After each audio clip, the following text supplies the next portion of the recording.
Corona કાળ દરમિયાન મારા મમ્મી પપ્પા મૃત્યુ પામ્યા હતા, ત્યારે મને ને મારા ભાઈને થયું હવે અમારું કોણ. પણ વિજયભાઈ રૂપાણી સર અમારા પાલક માતા પિતા તરીકે આગળ આવ્યા. માતા પિતા બંને ગુમાવવા એટલે સર્વસ્વ ગુમાવ્યું કહેવાય.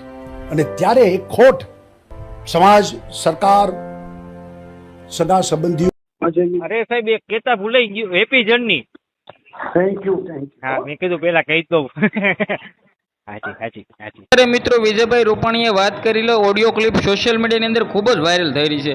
ખાસ કરીને મિત્રો વાત કીધો બસ તમને આગળ બતાવવા જઈ જ રહ્યો છું. એની પહેલા ચેનલમાં પહેલી વાર આવ્યો તો વિડીયો બંને એટલો ભાઈઓ શેર કરીને એક સબસ્ક્રાઇબ કરવાનું ખાસ કરીને તમારે ભૂલવું નથી. હવે મિત્રો તમને બધા લોકોને ખબર છે કે ગુજરાતની અંદર વિજયભાઈ રૂપાણીનું મિત્રો જે પ્લેન ક્રેશની અંદર મિત્રો જે અવસાન થયું છે, ત્યારબાદ ભાઈઓ સોશિયલ મીડિયાની અંદર નવા સોશિયલ મીડિયાની અંદર વિડીયો થયા છે વાયરલ. હવે ઘણા બધા લોકો લોકડાઉનની ક્લિપ યુઝ કરીને મિત્રો વાયરલ કરી રહ્યા છે. વિજયભાઈ રૂપાણીએ વાત કરેલી મિત્રો વાત કીધો આ ક્લિપ છે એ મિત્રો બિલકુલ ભાઈ જૂની છે, પરંતુ સોશિયલ મીડિયાની અંદર અત્યારે વાયરલ થઈ છે. તે માટે ભાઈ તમારા સમક્ષ હું લાવ્યો છું. વિડીયોને ભાઈઓ બંને એટલો શેર કરીને સબસ્ક્રાઇબ અવશ્ય કરવાનું ભૂલવાનું નથી. બાકી આજના વિડીયોમાં આટલી જ માહિતી. આપણે એક નવા ઇન્ટરેસ્ટિંગ વિડીયો સાથે મળી ત્યાં સુધી બધા જ લોકોને જય હિન્દ, જય ભારત.